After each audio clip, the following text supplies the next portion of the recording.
Selamat malam teman-teman pecinta cerita horor. Kembali lagi bersama Kang Carman di channel Kawan Horor. Malam ini, Kang Carman akan membawakan sebuah kisah yang menceritakan perjalanan pulang malam hingga tersesat di sebuah kebun dengan pemakaman dua di dalamnya. Cerita ini dari akun Twitternya @bristory, berjudul asli Tersesat di Makam Balung. Baiklah, tanpa berlama-lama lagi, langsung saja kita masuk ke ceritanya. Dan buat kalian, jangan pernah dengarkan kisah horor ini sendirian, karena terkadang mereka suka ikut mendengarkan. Memang harusnya kita permisi setiap kali melewati atau masuk ke area pemakaman, harus menghormati penghuni di dalamnya. Aku punya pengalaman ketika tersesat di satu makam legendaris di Cilegon, Banten. Makam Balung namanya. Kenapa namanya Makam Balung? Ada sejarahnya. Jadi, menurut informasi yang beredar, makam Balung ini dulunya emang untuk memakamkan tulang-tulang, memakamkan tulang belulang, tulang-tulang manusia yang diangkat dari pemakaman sebelumnya, yang entah alasan pastinya apa, pemakaman itu harus dipindahkan.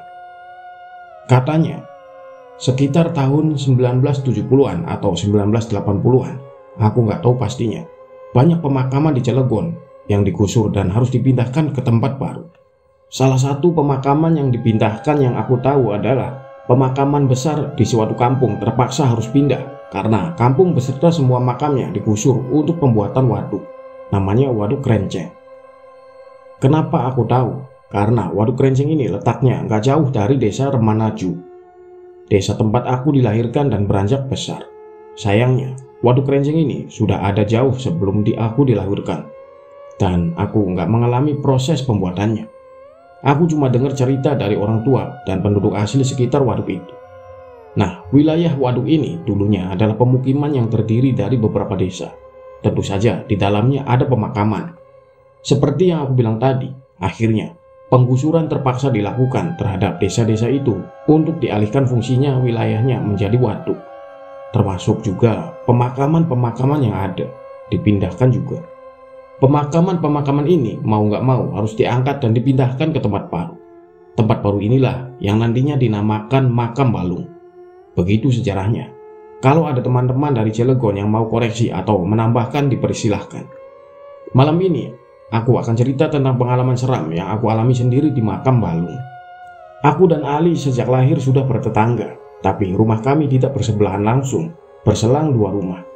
Di desa Ramanaju, kami tinggal waktu itu. Desa yang banyak menyimpan cerita seru dan seram.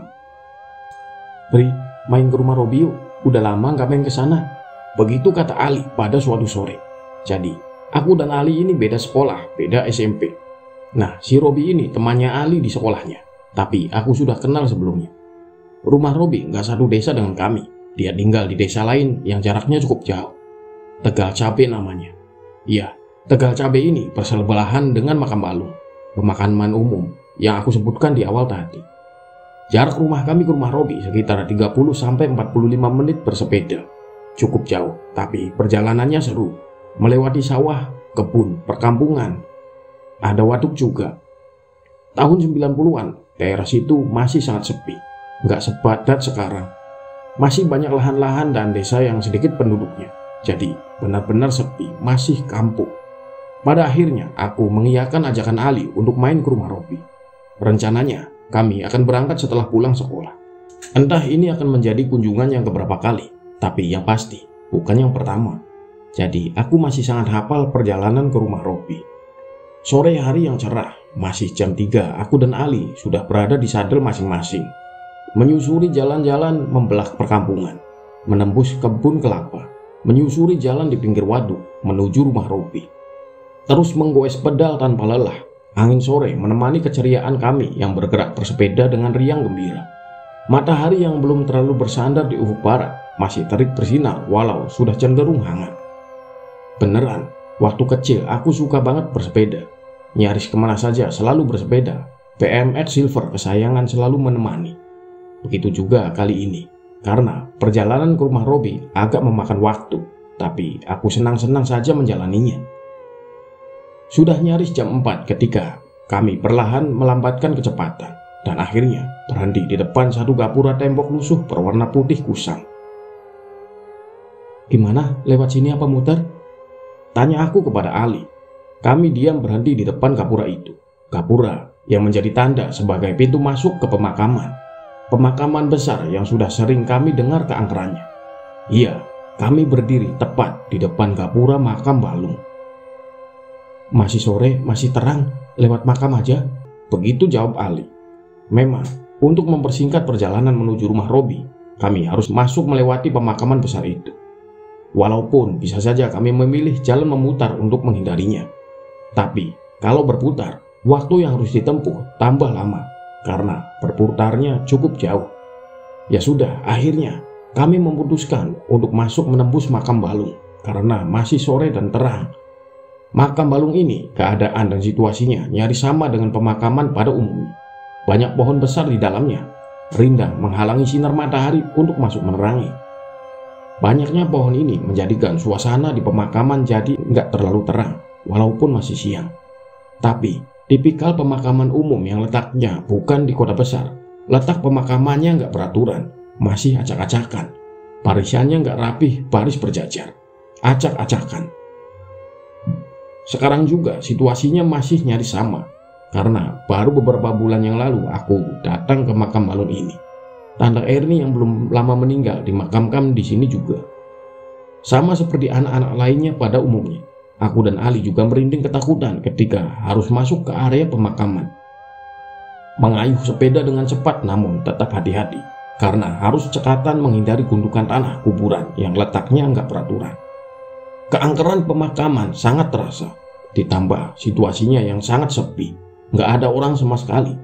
Hanya suara putaran ban sepeda kami yang mendominasi ruang sunyi ini. Benar-benar sepi.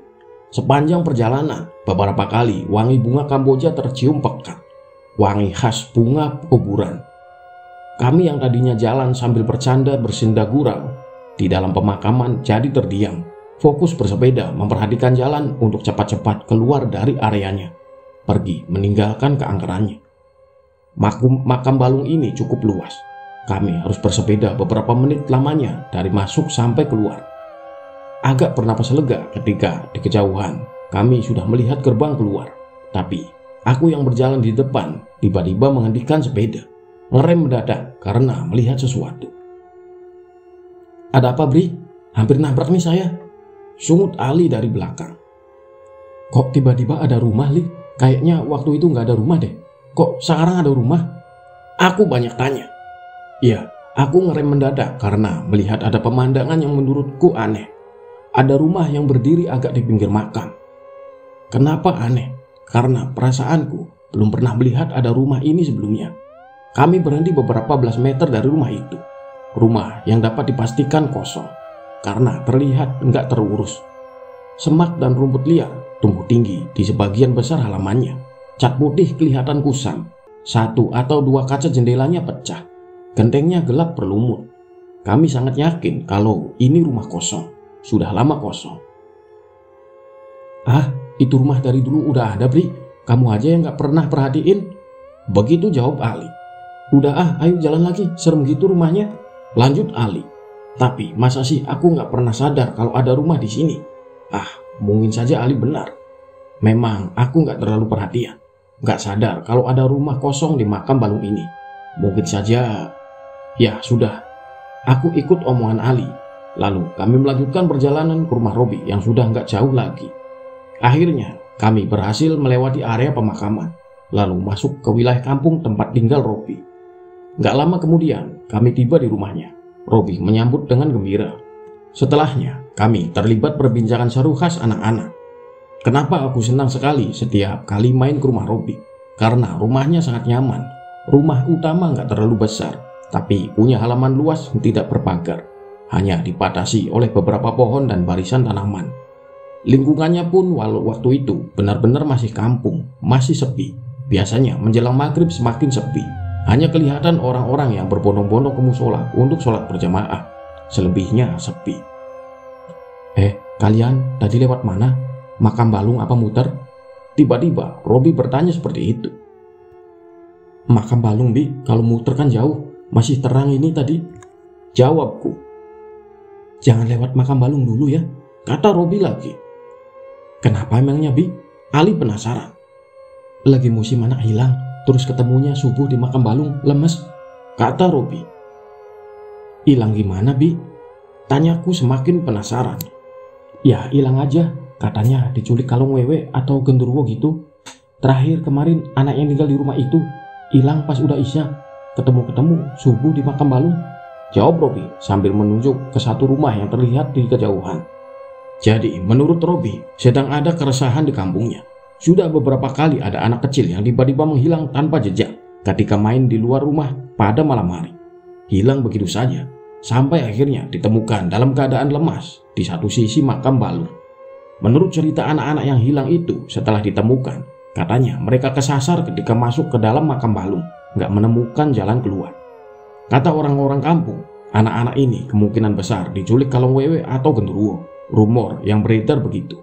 Tapi pada intinya, anak-anak ini hilang selama berjam-jam, lalu akhirnya ditemukan juga. Aku dan Ali cukup ketakutan mendengar itu. Untung saja tadi nggak terjadi apa-apa ketika kami melintasi lewat pemakaman makam balung. Nanti pulangnya jangan malam, Li, sebelum maghrib kita pulang. Aku melempar usul ke Ali. Ali tentu saja setuju. Iya, nanti pulangnya jangan malam-malam, Robi menegaskan lagi. Benar-benar cerita yang menyeramkan. Tapi ya dasarnya anak-anak, saking keasikannya bermain, aku dan Ali belum pulang juga sampai maghrib tiba. Sholat maghrib dulu, habis itu baru pulang. Begitu kata ibunya Robi. Mau gak mau kami harus nurut. Akhirnya malah berubah lagi. Selepas isya kami baru pulang. Malam sudah beranjak larut. Bulan mengintip malu-malu di sela pepohonan. Hanya gelap pekat yang jadi pemandangan ketika kami akhirnya berpamitan. Ingat ya, jangan lewat makam balung, jalan putar saja. Sekali lagi Robi mengingatkan. Aku dan Ali mengangguk. Walaupun harus melewati jalan berputar cukup jauh, tapi kami akan tetap menjalaninya.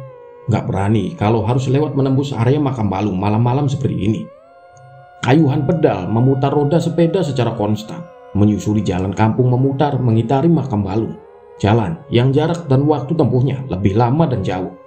Kami masih berbincang bersenda gurau menikmati perjalanan. Perkampungan sudah sangat sepi, nyaris nggak kelihatan ada orang di luar rumah. Tapi memang biasanya seperti ini, dan mungkin saja ditambah dengan adanya peristiwa anak hilang, jadi tambah sepi saja. Beberapa kali kami melewati lahan kosong yang isinya hanya pohon-pohon besar, nggak ada lampu sama sekali. Gelap pekat memenuhi semua sisi. Setiap lewat lahan kosong itu, kami otomatis terdiam gak bersuara. Kami semakin diam tanpa perbincangan ketika mulai menyadari ada yang aneh. Waktu yang seharusnya gak terlalu lama, mungkin hanya 10 menit.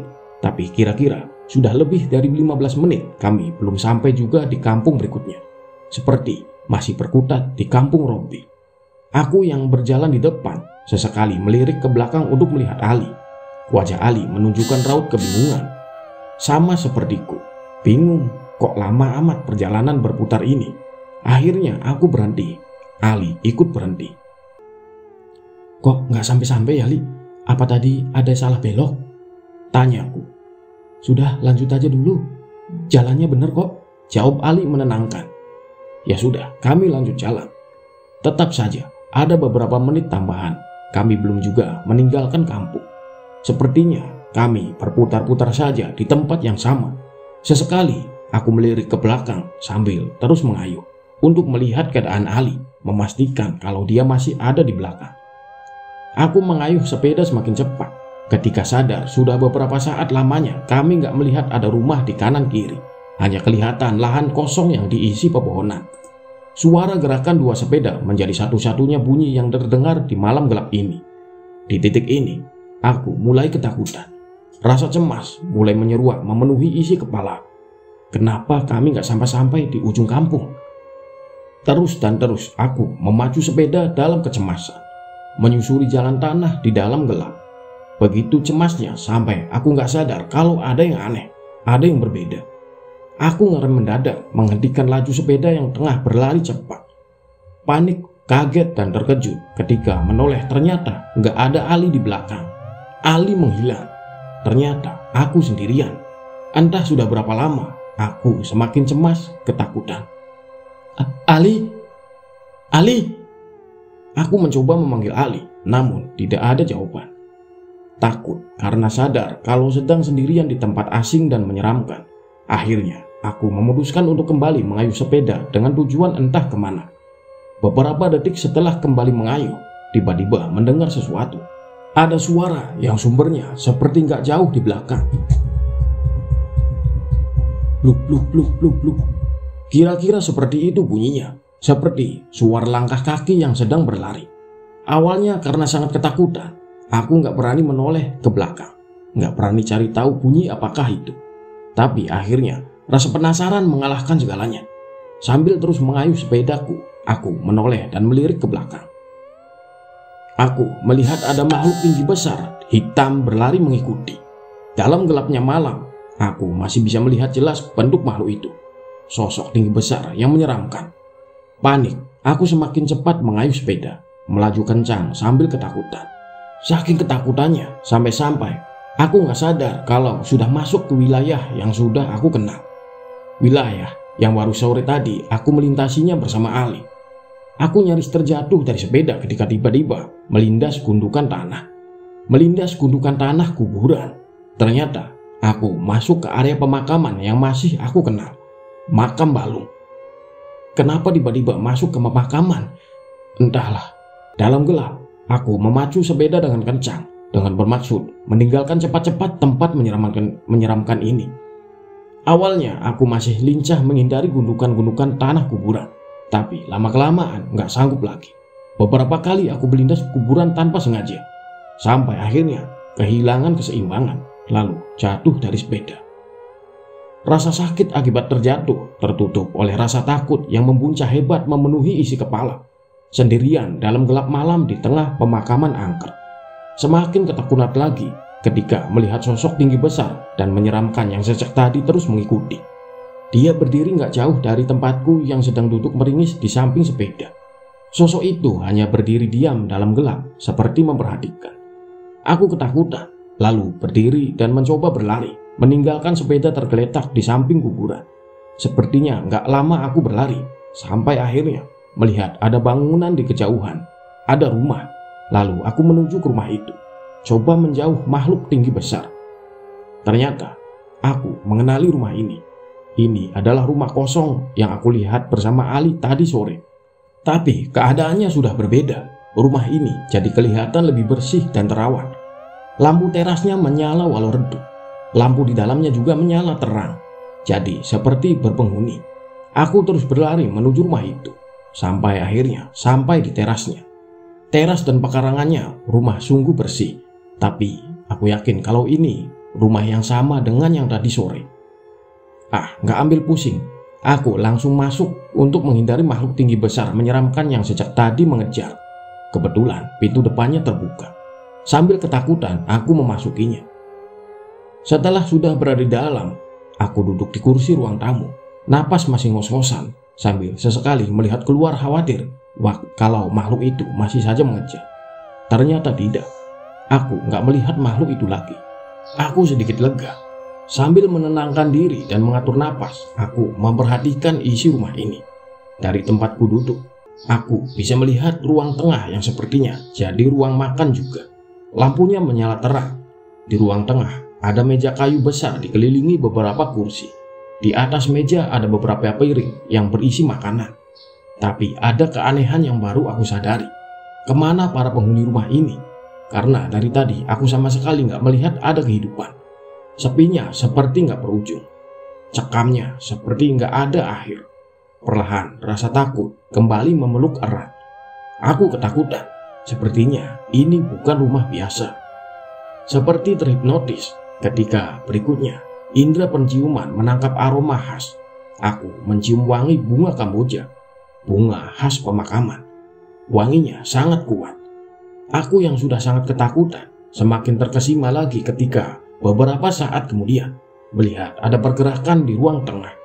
Tiba-tiba di ruang tengah aku melihat ada beberapa sosok yang sepertinya satu keluarga. Ada bapak, ibu, dan dua anak, laki-laki dan perempuan.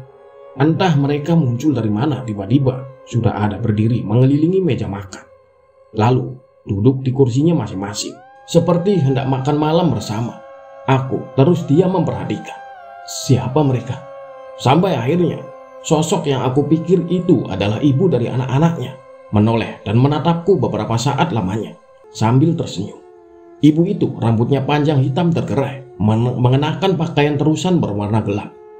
Aku hanya diam terpana ketakutan. Kemudian sosok ibu itu berdiri dari duduknya, lalu bergerak meninggalkan meja makan. Dia berjalan ke tempatku duduk di ruang tamu. Sebentar, ternyata dia bukan berjalan. Dia bergerak seperti melayang. Semakin dekat jarak kami, semakin jelas pula aku dapat melihat penampilan sosok ibu ini. Wajahnya menyeramkan, pucat tanpa ekspresi, tersenyum tapi menakutkan. Dia terus mendekat dan mendekat. Aku semakin ketakutan, sangat ketakutan, sampai akhirnya dia berhenti tepat di depanku, lalu mengulurkan tangannya. Aku panik, tapi nggak bisa berbuat apa-apa.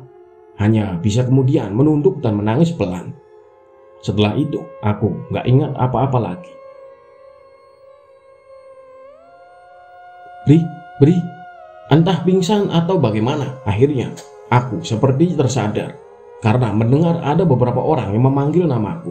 Aku membuka mata, ternyata sedang berada di dalam rumah kosong yang gelap gulita. Di sini, aku berteriak berharap orang-orang di luar mendengar. Nggak lama kemudian, beberapa orang masuk ke dalam rumah. Lalu, aku akhirnya sadar kalau beberapa orang itu salah satunya adalah Papa. Syukurlah, akhirnya aku dapat keluar dari teror yang menyeramkan ini. Jadi, menurut cerita Ali, ketika pulang dari rumah Robi itu, tiba-tiba aku mengayuh sepeda dengan cepat sampai-sampai Ali ketinggalan dan kehilanganku. Kata Ali, aku masuk ke area makam Balung dan menghilang di kegelapan. Ali nggak berani masuk sendirian ke makam Balung untuk mencariku. Dia memutuskan untuk pulang dan mencari pertolongan, memberi kabar kalau aku hilang di makam Balung. Setelah itu, bapakku dan beberapa tetangga langsung pergi mencari. Sampai akhirnya aku ditemukan jam 1 tengah malam di dalam rumah kosong itu. Iya, selesai teman-teman. Cukup menegangkan ya benar-benar cerita Bri dan Ali ini. Sepertinya si Bri ini sudah diincar dari sore tadi ya, saat mereka memasuki area makam Balung itu. Dan mereka menculiknya di malam harinya pas Bri dan Ali pulang. Untungnya cuma 1 malam saja Bri terjebak di sana ya. Dan mungkin jin-jin penunggu di sana pada saat itu memang suka usil kali ya. Mungkin hanya sekedar bermain-main saja dengan anak-anak. Kira-kira seperti itu ya. Itu mungkin ya. Hanya asumsi dari Kang Sarman saja. Baiklah, itu saja cerita malam ini. Semoga dapat diambil pelajarannya. Mohon maaf apabila ada banyak salah kata atau pengucapan saat Kang Sarman membawakan cerita ini. Semoga kita semua selalu dalam lindungan Allah Subhanahu wa Ta'ala. Dan akhir kata, wassalamualaikum warahmatullahi wabarakatuh. Salam kawan horor.